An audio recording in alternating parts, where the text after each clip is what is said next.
मोहल्ले की सब सास बहुएं आज बहुत एक्साइटेड थी क्योंकि उनकी किटी पार्टी में आज एक नई बहू आने वाली थी। अरे आओ आओ मंजू आंटी, बहुत देर लगा दी अपनी बहू रिया को लाने में। तो और क्या, अरे मेरी बहू है ही इतनी लाजवाब कि उसे ऐसे ही कैसे सबसे मिला दूं, थोड़ा इंतजार तो बनता है। हाँ हाँ, हम समझते हैं कि नई बहुरिया खास कैसे है। अरे भाई, मोहल्ले की पहली लव मैरिज है तो मंजू तो इतराएगी ही। सभी हंसते लगते हैं। अंजू अपने साथ साथ अपनी नई बहू को लेकर आई थी। उसने घूंघट भी कर रखा था। वो सबके बीच बैठ जाती है। देखो तो कैसे एक हाथ का घूंघट कर रखा है बहू ने। अरे इसे कहते हैं संस्कार। वाह वाह, क्या बात है। लेकिन अब जरा बहू का घूंघट तो उठाना, हम भी तो देखे लव मैरिज वाली बहुएं कैसी होती हैं। मंजू अपनी बहू का घूंघट उठाती है और सब लोग उसे एक टक देखने लगते हैं और खूब तारीफ करते हैं। वाह आंटी जी, कितने सुंदर है ये, एकदम हीरोइन जैसी। थैंक यू भाभी जी। फिर सब औरतें नाश्ता पानी करने लगती है और अपनी किटी पार्टी की गेम्स खेलने लगती है। तभी ट्रूथ एंड डेयर में रिया का नंबर आता है। बताओ रिया, ट्रूथ या डेयर? ट्रूथ भाभी, मैं हमेशा सच बोलना ही पसंद करती हूँ। तो बताओ क्या सवाल पूछा जाए अपनी नई नवेली दुल्हन से। हाँ हाँ बताओ रिया, तुम अपने पतिदेव से सबसे पहली बार कहाँ मिली थी और तुम्हें उनमें सबसे ज्यादा क्या अच्छा लगा था? पति? अरे नहीं भाभी जी, पति से तो मैं बहुत बाद में मिली। पहले तो मैं अपनी सास और ननद से मिली थी और वहीं से ये लव स्टोरी शुरू हुई थी। क्या? सब लोगों को रिया की ये बात बहुत अजीब लगती है और वो मंजू की तरफ देखने लगते हैं। मुझे ऐसे मत देखो, ये बिल्कुल ठीक कह रही है। चलिए मैं आपको अपनी पूरी कहानी सुनाती हूँ। रिया हर रोज की तरह बस स्टॉप पर खड़ी बस के आने का इंतजार कर रही थी। तभी उसकी बस आकर रुकती है। शुक्र है आ गई है, वरना आज तो मैं ऑफिस के लिए बहुत लेट हो जाती। रिया जैसे ही बस में चढ़ती है उसके साथ दो और लोग चढ़ते हैं। एक थी मंजू और दूसरी थी उसकी बेटी काजल। मंजू और काजल आगे वाली सीट पर बैठते हैं और रिया ठीक उनके पीछे। थोड़ी देर तो सब नॉर्मल रहता है, लेकिन 5 ही मिनट बाद मंजू अपने बैग से टिफिन निकालती है और वो भी पूरे 3 मंजिल का। अरे ये अचार की बड़ी सड़ी सी बदबू कहाँ से आ रही है? रिया देखती है मंजू और काजल टिफिन खा रहे थे। लो बताओ, कैसे कैसे अजीब लोग हैं। भला कोई बस में नाश्ता करता है? अरे घर में आराम से बैठकर खाना खा के आओ ना। लोगों के कितने तमाशे हैं। खैर मुझे क्या, मुझे कौन सा इनसे रिश्तेदारी बनानी है, ना इन्हें रोज मिलना है। रिया ही नहीं, आसपास के कई लोग मंजू और काजल की इस हरकत से चिढ़ रहे थे। हद होती है, कोई ऐसे ही चलते फिरते नाश्ता करता है, बड़े ही गवार लोग हैं। न जाने कैसे कैसे लोग चढ़ाते हैं बसों में आजकल। अरे ऐसे लोगों को तो घर में ही रहना चाहिए, जब तमीज सीख ले तभी घर से बाहर निकले। मंजू और काजल इस सब से बेखबर थी और बड़ी आराम से अपना नाश्ता करती है। फिर काजल एक डकार लेती है। मजा आ गया माँ, क्या नाश्ता था? हे भगवान, कैसी गंदी सी लड़की है। इनका परिवार कैसा होगा, ऐसे कोई डकार मारता है। शी, ऐसे लोगों से तो राम बचाए। जैसे तैसे रिया का स्टॉप आ जाता है और वो बस से उतर जाती है। लेकिन वो पूरे दिन उन्हीं माँ बेटे के बारे में सोचती रहती है और ऑफिस में अपनी सहेली को भी सब बताती है। ओफो, क्या बात करी है तू यार, ऐसे लोग भी है दुनिया में, मतलब जीरो सिविक सेंस। हाँ यार, क्या ही कहे, अब पढ़े लिखे गवार होते हैं ऐसे लोग। खैर हमें क्या करना। लंच ब्रेक में पूरे 1 घंटे तक प्रपंच करने के बाद रिया और मीना कहती हैं कि उन्हें क्या करना, कोई कुछ भी करे। अगले दिन रिया फिर से उसी बस में चढ़ती है और अपनी सीट पर बैठ जाती है। वो अपना फोन निकालकर गाने सुनने लगती है और उसे फिर से देसी घी की बहुत तेज महक आती है। ये क्या है? वो दोनों माँ बेटी आज फिर से आ गई। रिया आसपास नजर दौड़ाती है। इस बार तो मंजू और काजल उसके बगल में ही बैठे थे। ओफो, ये तो मेरी बगल वाली सीट में ही आकर बैठ गई। अब कैसे झेलूं इन्हें। बेचारी रिया मुंह मोड़कर बैठ जाती है। लेकिन मंजू में बहुत मैनर्स है। वो पहला निवाला खाते हुए रिया से पूछती है, अरे बेटा, तुम भी चखना चाहोगी क्या? मैंने देसी घी में बाटी चोखा बनाया है, बहुत स्वादिष्ट है, और लहसुन की चटनी भी है साथ में। रिया के मुंह में पहले तो ढेर सारा पानी आया। बेचारी अक्सर ऑफिस जल्दी पहुंचने के चक्कर में घर से ओट्स खाकर ही निकल जाती थी, लेकिन खुद को संभालती हुए उसने कहा, नो थैंक यू। रिया ने मना किया तो मंजू और काजल फिर से अपना नाश्ता करने में व्यस्त हो गए।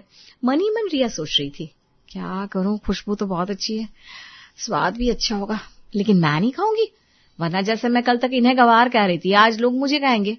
अरे अच्छा थोड़ी ना लगेगा, ऐसे तो यार होकर एकदम टिप टॉप बनूं और फिर बस में नाश्ता करते घूमूं। रिया मन ही मन अपने आप को समझा तो लेती है, लेकिन दिल है कि मानता नहीं। उसे देसी घी के खाने की खुशबू अभी भी उसके दिमाग में घूम रही थी और कहीं ना कहीं उसे थोड़ा सा पछतावा भी हो रहा था। यार मीना, तू यकीन नहीं करेगी, वो बस वाली माँ बेटी फिर मिल गई आज और मुझसे खाने को कहा। क्या? फिर से? मतलब हद ही यार, एक तो तू खुद बस में बैठ के नाश्ता कर रहे हो जैसे पिकनिक मना रहे हो, ऊपर से तुझे भी ऑफर कर दिया। कितनी हिम्मत है इन लोगों में, सच में बिल्कुल गवार टाइप लोग हैं। हाँ यार, लेकिन क्या? तूने खाया तो नहीं ना? नहीं खाया तो नहीं, पर यार सच बताऊं बहुत ही ज्यादा टेस्टी लग रहा था। मतलब इतनी अच्छी खुशबू आ रही थी, बस दिल कर रहा था पूरा डिब्बा ही खा जाऊं। अरे पागल हो गई है क्या तू भी ना? दोनों थोड़ी देर तक हंसती है, लेकिन रिया के दिमाग में वही बाटी चोखा घूमता रहता है। अगले दिन रिया फिर से बस में चढ़ती है, लेकिन आज कुछ अजीब सा लगता है। आज उसे दोनों माँ बेटी नजर नहीं आ रही थी। अरे आज वो दोनों क्यों नहीं दिख रही है? लगता है आज आई नहीं है। चलो अच्छा ही है, कम से कम बस पे बदबू तो नहीं भरी है। रिया ने खुद को बातें बनाकर समझा तो लिया, लेकिन वो पूरे रास्ते खिड़की से बाहर कम और बस के दरवाजे की तरफ ज्यादा देखती रहती है। इतना ही नहीं, पूरे दिन ऑफिस में भी उसका मन नहीं लगता। अजीब है, कल तक जिनको देख के चिढ़ रही थी, आज वही नहीं दिख रहे तो अच्छा नहीं लग रहा। अगले दिन फिर रिया बस में चढ़ती है, लेकिन इस बार सिर्फ काजल आती है। अब रिया से रहा नहीं जाता। हेलो जी हेलो। वो आपकी मम्मी नहीं आई आज? नहीं, वो ना हमारे मामा लोग आए ना घर पर, तो मम्मी ने छुट्टी ले ली। ओह अच्छा, तो आप दोनों जॉब करते हैं? हाँ, हम दोनों एक ही स्कूल में पढ़ाते हैं। मम्मी हेडमास्टर है और मैं मास्टर। ओह अच्छा, ये तो बहुत अच्छी बात है। धीरे धीरे दोनों की बातों का सिलसिला शुरू हो जाता है और कब हंसी मजाक में दोस्ती हो जाती है पता ही नहीं चलता।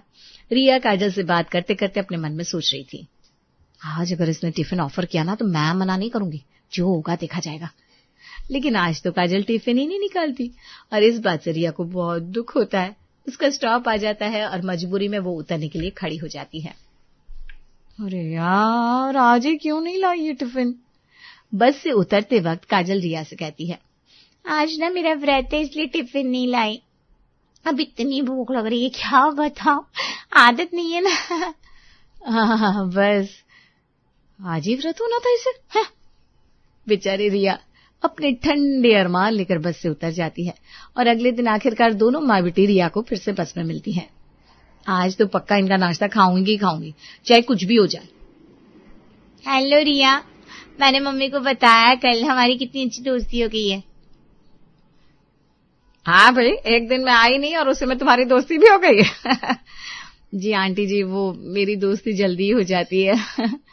रिया का सारा दिमाग तो था टिफिन पर और जैसे ही मंजू टिफिन निकालती है, हाय वही खुशबू, वही देसी घी, पूरा माहौल खुशबू से भर जाता है। रिया की धड़कनें तेज हो जाती है। अरे बेटा, अब तो तुम्हारी और काजल की दोस्ती भी हो गई है ना, आज मना मत करना। आज मैंने खास मूंग दाल के लड्डू और आलू की पूड़ी बनाई है। नहीं आंटी जी, आज मैं बिल्कुल मना नहीं करूंगी। लाइए। रिया जैसे ही पहला कौर खाती है उसकी आंखें चमक उठती है।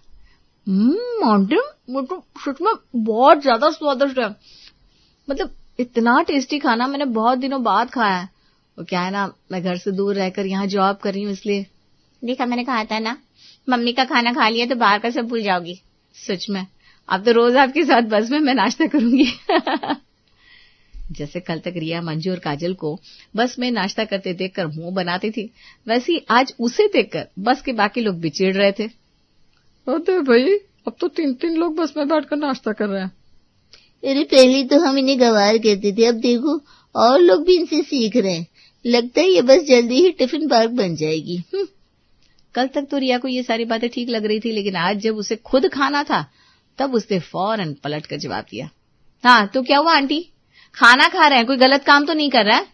और वैसे भी इतना टेस्टी खाना हो तो कोई खुद को रोक नहीं सकता। सही कहा इसने। अरे पेट भरा रहेगा तो दिमाग भी सही चलेगा। सब चुप हो जाते हैं और तीनों आराम से नाश्ता करने लगते हैं। अब तो ये रोज का रूटीन बन गया था। यहाँ तक कि रिया ने तो घर से नाश्ता बनाना ही छोड़ दिया था ऑफिस में। यार मीना, लाइफ कितनी सेट है यार, अब तो मैं घर में नाश्ता ही नहीं बनाती। क्यों? क्योंकि अब मेरे पास मंजू आंटी का टिफिन जो है, अरे यार ऐसा खाना मिलता है कि होटल भी फेल है उसके आगे। है, कल तक उनकी बुराई करती थी, आज तुझे वो अच्छी लग रही है, बड़ी अजीब बात है। अब जो है सो है दोस्त। एक दिन सैटरडे था, रिया बड़ी उदास थी। आंटी जी मैं बहुत दुखी हूँ, कल संडे है और मुझे आपके हाथ का नाश्ता नहीं मिलेगा। अरे बेटा इसमें क्या है, तुम मेरे घर आ जाना है, सब आराम से बैठकर नाश्ता खाना खाएंगे। वैसे भी इस चलती बस में वो बात कहाँ जो डाइनिंग टेबल पर बैठकर खाने में है। क्या सच में? नहीं तो कह रही है, एकदम सच में। मैं तुम्हें अपने घर का एड्रेस भेजती हूँ।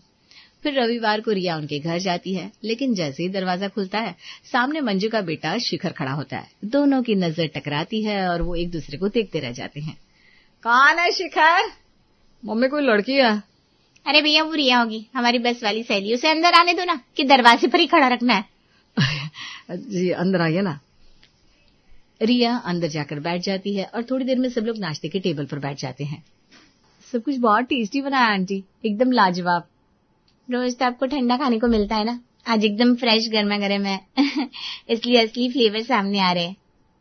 भाई मैं तो जब अपने मिसेस को रिश्ते के लिए देखने गया था तब इनके हाथ के चाय समोसे खाकर ही मैंने तय कर दिया था कि ये ही मेरी बीवी बनेगी। और मैंने भी इनके हाथ का नाश्ता खाकर ये तय कर दिया है कि यही मेरी सास बनेगी। रिया नाश्ते के बाद जब घर जाने लगती है तब, अरे बेटा शेखर तुम जरा इसको इसके घर तक छोड़ाओ ना, कहाँ बेचारी अकेली भटकेगी। मैं ठीक है माँ। रिया के मन में तो ये सुनकर ही लड्डू फूटने लगे। शिखर उसे छोड़ भी आता है और घर पहुंचते ही रिया सबसे पहले अपनी मम्मी को फोन लगाकर कहती है, मम्मी तुम्हारे लिए एक अच्छा दामाद मिल गया है। लड़का तो हीरो जैसा दिखता ही है, लेकिन उससे भी जरूरी बात है मेरी सास।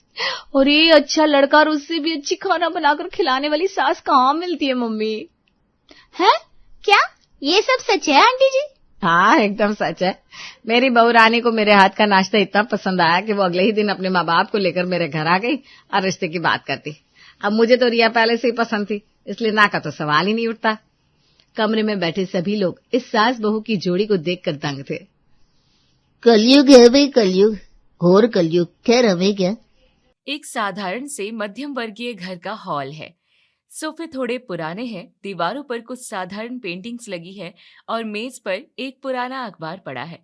तभी शिल्पा कमरे से बाहर आती है। हॉल में अजय ऑफिस जाने के लिए तैयार हो रहा होता है और ममता जी पास ही बैठी पिंकी को नाश्ता करा रही हैं। अजय सुनो, आज शाम को मेरी फ्रेंड रिया के घर बहुत बड़ी पार्टी है। उसने सबको बुलाया है, मुझे भी वहां जाना है, लेकिन मेरे पास पहनने के लिए एक भी ढंग का कपड़ा नहीं है। मुझे आज ही शॉपिंग के लिए जाना होगा, वरना वहां जाकर सबके सामने मेरी बेइज्जती हो जाएगी। क्या शिल्पा, अभी पिछले महीने ही तो मैंने तुम्हें मॉल ले जाकर 3 नई ड्रेसेस दिलाई थी। वो सब अलमारी में वैसी की वैसी ही रखी है। अब फिर से नए कपड़ों की क्या जरूरत पड़ गई? जो कपड़े हैं वही पहन लो, अच्छे तो है वो। तुम नहीं समझोगे अजय, रिया की सारी सहेलियां इतनी अमीर है कि वो एक ड्रेस को दोबारा किसी पार्टी में रिपीट तक नहीं करती। उनके स्टैंडर्ड बहुत हाई हैं। अगर मैं वही पुराने कपड़े पहनकर गई तो वो मेरा मजाक उड़ाएंगी। मुझे बहुत अच्छे और महंगे कपड़े चाहिए ताकि मैं भी वहां अपना रौब जमा सकूं। बेटा शिल्पा, गृहस्थी ऐसे नहीं चलती। थोड़ा सोच समझकर कदम उठाना चाहिए। अजय की तनख्वाह कितनी है ये तुम्हें पता है। हर छोटी बड़ी पार्टी के लिए हजारों रुपए खर्च करना समझदारी नहीं है। सादगी में भी सुंदरता होती है। हाँ मम्मी, आप तो उस नीली वाली साड़ी में बहुत सुंदर लगती हो, वही पहन लो ना, पापा ने पिछले जन्मदिन पर दिलाई थी। तू चुप कर पिंकी, तुझे कुछ नहीं पता। बड़ों के बीच में मत बोला कर। मम्मी जी, आप भी ना बस सादगी का उपदेश देती रहती हैं। जमाना बदल गया है। अगर हम अच्छे नहीं दिखेंगे तो लोग पूछेंगे भी नहीं। अजय, मुझे बस ये बताओ कि तुम आज मुझे शॉपिंग कराने ले जा रही हो या नहीं? ठीक है बाबा, ठीक है। शाम को ऑफिस से आकर तुम्हें ले चलूंगा, तैयार रहना। पर ज्यादा महंगी शॉपिंग मत करना, इस महीने पहले ही बहुत खर्च हो चुके हैं। अजय ऑफिस के लिए निकल जाता है। शिल्पा के चेहरे पर एक जीत वाली मुस्कान आती है। शाम को अजय ऑफिस से थका हारा घर आता है, लेकिन उसे याद आता है कि शिल्पा को वादा किया है। दोनों पास के एक बड़े शोरूम में जाते हैं। देखो अजय, ये वाली साड़ी कितनी प्यारी है ना। इसका काम देखो कितना बारीक है, बिल्कुल मेरा स्टाइल।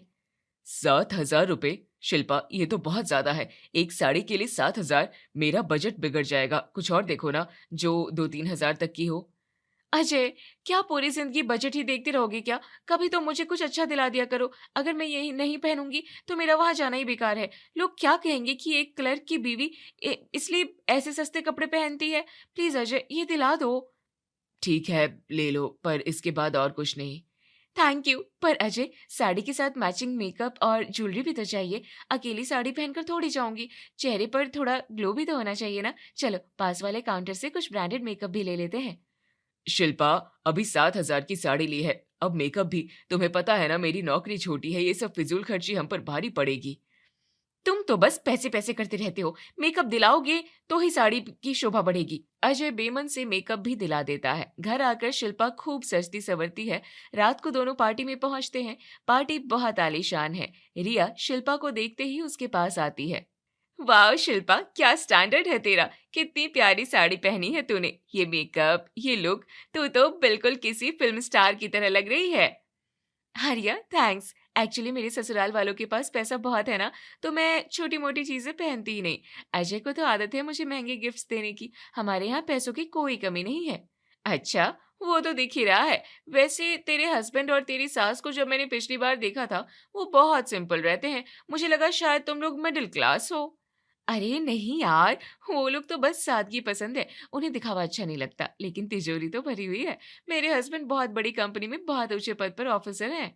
अच्छा, जीजा जी ऑफिसर हैं, तो उन्हें हमसे मिलाओ तो सही। शिल्पा घबरा जाती है, लेकिन फिर भी अजय को ढूंढकर रिया के पास लाती है। अजय, ये मेरी सहेली है रिया। रिया, ये मेरे हस्बैंड अजय। नमस्ते जीजा जी। शिल्पा बता रही थी कि आप बहुत बड़े ऑफिस में ऑफिसर हैं। कौन सी पोस्ट पर हैं आप? नमस्ते। ऑफिसर? अरे नहीं, मैं तो एक प्राइवेट कंपनी में मामूली क्लर्क की जॉब में हूँ। शिल्पा ने शायद कुछ गलत समझ लिया होगा। क्लर्क? पर शिल्पा तो कह रही थी। अरे रिया, इनकी तो मजाक करने की आदत है। ये कभी खुद को बड़ा नहीं दिखाते। बहुत जमीन से जुड़े हुए इंसान है ना, इसलिए हमेशा खुद को छोटा बताते हैं। अजय, तुम भी ना हर वक्त मजाक मत किया करो। अच्छा, जीजा जी तो बहुत अच्छा मजाक कर लेते हैं। खैर, पार्टी एंजॉय कीजिए। पार्टी खत्म होती है और अजय शिल्पा घर वापस आते हैं। घर आते ही अजय के सब्र का बांध टूट जाता है। वो बेडरूम का दरवाजा बंद करता है और शिल्पा की ओर मुड़ता है। शिल्पा, ये सब क्या था? तुमने वहां झूठ क्यों बोला? ऑफिसर, बहुत सारा पैसा, ससुराल की अमीरी, ये सब हाँकने की क्या जरूरत थी? तुम्हें क्या पता अजय, अगर मैं वहां बता देती कि तुम एक क्लर्क हो तो मेरी कितनी बेइज्जती होती। वो सब लोग मुझे दया की नजर से देखते। मैं वो बर्दाश्त नहीं कर सकती। मुझे अपनी इमेज बनानी है। शिल्पा, झूठ की बुनियाद पर बनी इमेज ज्यादा दिन तक नहीं टिकती। जो लोग सच को स्वीकार नहीं कर सकते वो दोस्त कहलाने के लायक नहीं है। ऐसे बड़ी बड़ी हाँकना अच्छी बात नहीं होती। तुम अपनी ये नसीहतें अपने पास रखो, मुझे पता है मुझे क्या करना है। कुछ दिन बीत जाते हैं। एक दिन शिल्पा थैला लेकर सब्जी मंडी जाती है। वहां उसे अपनी एक पुरानी सहेली नेहा मिल जाती है। अरे शिल्पा, तू यहाँ कितने सालों बाद मिल रही है यार, कैसी है तू? नेहा, अरे वाह, तू तो बिल्कुल बदल गई है। ये तेरी कार है? हाँ यार, अभी पिछले हफ्ते ही खरीदी है। देखना, मैं कार से ही सब्जी लेने आई थी। तेरी शादी हो गई? हाँ, मेरी शादी हो गई और मेरे ससुराल वाले बहुत अमीर है। कार तो हमारे पास भी है। इनफैक्ट हमारी वाली तो इससे भी बड़ी और महंगी है। ये तूने कितने की ली? ये तो 10 लाख की पड़ी। अच्छा, हमारी वाली थोड़ी महंगी आई, करीब 15 लाख की पड़ी। अजय को छोटी गाड़ियां पसंद नहीं है ना। वाह, तुम लोग तो हमसे भी ज्यादा अमीर निकले। यार, मेरा घर यहीं पास में है, एक बहुत बड़ा बंगला है। चलना, आज तू मेरे घर चल, बहुत बातें करेंगे। अच्छा, ठीक है, चलती हूँ। शिल्पा नेहा के साथ उसके बंगले पर जाती है। बंगला वाकई बहुत भव्य है। वहां 2-3 नौकर काम कर रहे हैं। नेहा उसे आलीशान सोफे पर बिठाती है और नौकर जूस लेकर आता है। ले शिल्पा, जूस पी। बता, तेरा बंगला कैसा है, कहाँ पर है? हाँ नेहा, हमारा बंगला भी बिल्कुल ऐसा ही बड़ा है। कभी तू भी आना हमारे यहाँ। नौकर चाकर तो हमारे यहाँ भी बहुत हैं। शिल्पा वहां बैठकर नेहा की अमीरी देखती है और उसे अंदर ही अंदर जलन होने लगती है। शिल्पा घर लौटती है। शाम को अजय भी ऑफिस से आता है। शिल्पा गुस्से से किचन में काम कर रही होती है। अजय शिल्पा के पास जाता है। अरे शिल्पा, क्या हुआ? इतना गुस्सा क्यों कर रही हो? क्या होना है, मेरी तो किस्मत ही फूट गई है। इतनी छोटी सी जगह, इतने छोटे से घर में शादी हो गई है मेरी। बहू, घर छोटा हो या बड़ा, सुकून होना चाहिए। हम अपनी मेहनत की रोटी खा रहे हैं, यही सबसे बड़ी बात है। आपको तो बस यही बातें समझ आती है। कोई काम वाली नहीं है घर में, सारा काम मुझे अकेले करना पड़ता है। आप लोगों को क्या, आप तो बस बैठकर खाना खाते हैं। पापा, लगता है मम्मी का पारा आज 7वें आसमान पर है। हमें चुपचाप खाना खा लेना चाहिए। हाँ बेटा, चुपचाप खाना खा लो और अपने कमरे में चले जाओ, एसी में भलाई है। अजय और पिंकी चुपचाप खाना खाकर चले जाते हैं। शिल्पा बड़बड़ाते हुए घर की सफाई करने लगती है। उसका मन नेहा के बंगले में अटका हुआ है। कुछ दिनों बाद अजय घर आता है। शिल्पा, मेरे ऑफिस की तरफ से एक एनुअल पार्टी है। सभी स्टाफ अपनी फैमिली के साथ आ रहे हैं, तुम चलोगी? ऑफिस की पार्टी? हाँ बिल्कुल चलूंगी, कम से कम वहां तो मैं अपना स्टैंडर्ड दिखा पाऊंगी। पार्टी वाले दिन शिल्पा फिर से वही महंगी साड़ी और मेकअप लगाकर जाती है। वहां अजय के कुछ कलीग्स और उनकी पत्नियां शिल्पा से मिलती है। वाह अजय जी, आपकी बीवी तो बहुत स्मार्ट और सुंदर है। थैंक्स। एक्चुअली ये ड्रेस मैंने बहुत महंगी बुटीक से ली थी और मेकअप भी मैंने शहर के सबसे बड़े पार्लर से कराया है। मुझे क्वालिटी से समझौता करना पसंद नहीं है। अच्छा, आप तो बहुत अमीर लगती हैं। हाँ, मेरे ससुराल वालों के पास बहुत पैसा है। अजय तो बस शौक के लिए यहाँ काम करते हैं, वरना हमें इस नौकरी की जरूरत नहीं है। तभी वहां शिल्पा की कुछ पुरानी सहेलियां मिल जाती हैं, जो किसी और स्टाफ की रिश्तेदार हैं। शिल्पा, तू यहाँ कैसे? अरे पूनम, मेरे हस्बैंड एक्चुअली ऑफिसर हैं इसी कंपनी में, तो पार्टी थी तो हम भी यहाँ आ गए। ऑफिसर? अच्छा यार, तो फिर किसी दिन अपने घर तो बुला, हम भी देखना चाहते हैं तेरा हाई फाई लाइफस्टाइल। हाँ हाँ, क्यों नहीं, जरूर आना। तो फिर अपना पता बता, हम कल या परसों आ जाएंगे। पता एक्चुअली मुझे अभी याद नहीं आ रहा, नया एरिया है ना। मैं तुम्हें फोन पर बता दूंगी, अभी मुझे कुछ काम है, मैं जाती हूँ। शिल्पा वहां से कट लेती है। रास्ते में वापस आते समय वो अजय को कोसती है। अजय, मेरी सहेलियां मेरे घर आना चाहती है, अब मैं क्या करूं? शिल्पा, अगर वो तुम्हारी सहेलियां हैं तो वो घर नहीं तुम्हें देखने आएंगी, तुम इतना डरती क्यों हो? कुछ दिनों बाद पूनम शिल्पा को फोन लगाती है, पर शिल्पा फोन नहीं उठाती। पूनम फिर अजय को फोन करती है। हेलो अजय जी, मैं शिल्पा की फ्रेंड पूनम बोल रही हूँ, उसे सरप्राइज देना था, क्या मैं घर आ सकती हूँ? हाँ बिल्कुल आ सकती है, आप आ जाइए, शिल्पा घर पर ही है। दोपहर का समय है। शिल्पा घर में साधारण कपड़ों में बैठी है। तभी दरवाजे पर घंटी बजती है। शिल्पा दरवाजा खोलती है और पूनम को सामने देखकर उसके पैरों तले जमीन निकल जाती है। पूनम, तू यहाँ? तुझे पता कैसे चला? मैंने जीजा जी से नंबर और पता ले लिया था। यार, तू फोन क्यों नहीं उठा रही थी? और ये तेरा घर है? तू तो बड़े बंगले की बात कर रही थी। अरे हाँ, बैठना। एक्चुअली वो मम्मी जी को घुटनों में बहुत दर्द रहता है ना, तो ये बाजार और अस्पताल के पास है, इसलिए हम इस पुराने घर में शिफ्ट हो गए हैं ताकि उनको कंफर्टेबल रहे। बंगला तो रेनोवेशन पर है। अच्छा, ये बात है। पर घर तो बहुत ही साधारण है। और तेरी वो काम वाली कहाँ रह गई जिसकी तू तारीफ कर रही थी? मम्मी जी सुनिए, मेरी सहेली आई है। वो काम वाली आज फिर छुट्टी पर है क्या? देखो ना, काम चोर हो गई है। मम्मी जी, आप जरा इनके लिए जूस ले आइए ना। काम वाली बहू? हमारे यहाँ तो कोई काम वाली कभी थी ही नहीं। तू किसकी बात? अरे मम्मी जी, आप भी ना भूल जाती है, वो जो आती थी। खैर पूनम, मम्मी जी आज थोड़ी थकी हुई है, मैं ही ले आती हूँ। मम्मी, आप झूठ क्यों बोल रही हो? हमारे यहाँ तो कोई काम वाली नहीं है। आप हमेशा काम वाली क्यों बोलती हो? तू अंदर जा पिंकी, तू नहीं समझेगी, ये बड़ों की बातें हैं। थोड़ी देर बाद पूनम चली जाती है। अजय के घर आते ही शिल्पा उस पर बरस पड़ती है। तुमने अपना नंबर और घर का पता पूनम को क्यों दिया? मेरी कितनी बेइज्जती हो गई। वो देख रही थी कि मैं इस झोपड़े घर में कैसे रहती हूँ। बहू, तुम ऐसा क्यों सोचती हो? जो हम हैं वो हैं, इसमें बेइज्जती वाली क्या बात है? मेहनत की कमाई का घर है ये। माँ जी, आपको नहीं समझ में आता, दिखावा आज की जरूरत है। मुझे बहुत शर्मिंदगी महसूस हो रही है। शिल्पा के मन में दिखावे की आग अभी ठंडी नहीं हुई थी। एक दिन शिल्पा अपनी सहेलियों के साथ घूमने जाती है। वापसी के समय अचानक नेहा की कार खराब हो जाती है। अरे यार, ये कार को अभी खराब होना था, शाम होने वाली है और हम बीच रास्ते में फंसे हैं, अब क्या करेंगे? शिल्पा, तू तो कह रही थी ना कि तेरा बंगला इसी पॉश इलाके के आसपास कहीं है। क्यों ना आज हम तेरे बंगले पर ही रुके। तूने पिछले घर में तो हमें मम्मी जी की बीमारी का बहाना देकर बुलाया था, आज तो असली बंगला दिखा दे। हाँ, मेरा बंगला वो एक्चुअली पास ही है, पर वहाँ सफाई चल रही है ना। बहाने मत बना शिल्पा, अगर तू हमारी दोस्त है तो आज हमें अपने बंगले पर ले जा, वरना हम समझ जाएंगे कि तू सिर्फ बड़ी बड़ी बातें ही करती है। ठीक है, चलो मैं तुम्हें ले चलती हूँ। शिल्पा को अपनी इज्जत बचाने का कोई रास्ता नहीं सूझ रहा था। वो सहेलियों को उसी पॉश कॉलोनी के एक बहुत बड़े और आलीशान बंगले के सामने ले जाती है। बंगले के बाहर एक वॉचमैन बैठा था। शिल्पा दौड़कर वॉचमैन के पास जाती है। भैया सुनिए, मेरी कुछ सहेलियां आई हैं, मुझे बस 15 मिनट के लिए उन्हें ये बंगला दिखाना है कि ये मेरा है। आप ये कुछ पैसे रखिए और जब मैं अंदर आऊं तो बस सिर झुकाकर नमस्ते कर दीजिएगा। मैं कल आकर आपको चाय नाश्ते के और भी पैसे दे दूंगी। ठीक है, पर जल्दी कीजिएगा। शिल्पा अपनी सहेलियों को गर्व से अंदर ले जाती है। सहेलियां बंगले की भव्यता देखकर दंग रह जाती है। शिल्पा हवा में महल बनाने लगती है। देखा, ये है मेरा असली घर, इसकी कीमत करोड़ों में है। वाह शिल्पा, तू तो वाकई बहुत लकी है। इतना बड़ा लॉन, इतनी महंगी मूर्तियां। हाँ, ये मूर्तियां हमने विदेश से मंगवाई है और ये फर्नीचर भी कस्टमाइज्ड है।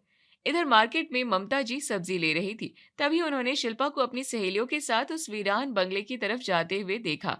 वो तुरंत अजय को फोन लगाती है। हेलो अजय, बेटा जल्दी उस पुराने खन्ना बंगले के पास आ।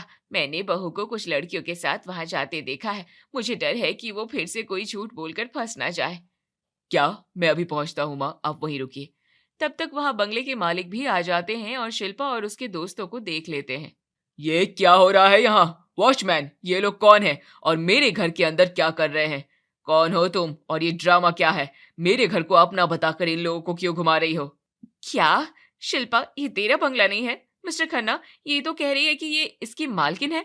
मालकिन? इसकी औकात भी है ये बंगला खरीदने की? वॉचमैन, क्या इसने तुझे पैसे दिए थे? तू है तुझ पर शिल्पा, तू इतनी बड़ी झूठी है। हमें लगा था तू वाकई अमीर है, पर तू तो एक नंबर की फ्रॉड निकली। सही कहा, आज के बाद हमसे बात मत करना। हमें शर्म आती है कि तू हमारी दोस्त है। तभी अजय और ममता जी वहां पहुंच जाते हैं। बस कीजिए, बहुत बोल लिया आप लोगों ने। मेरी पत्नी ने झूठ बोला, ये उसकी गलती है। पर आप लोग कैसी दोस्त हैं? क्या आपकी दोस्ती सिर्फ बंगले और पैसों के लिए थी?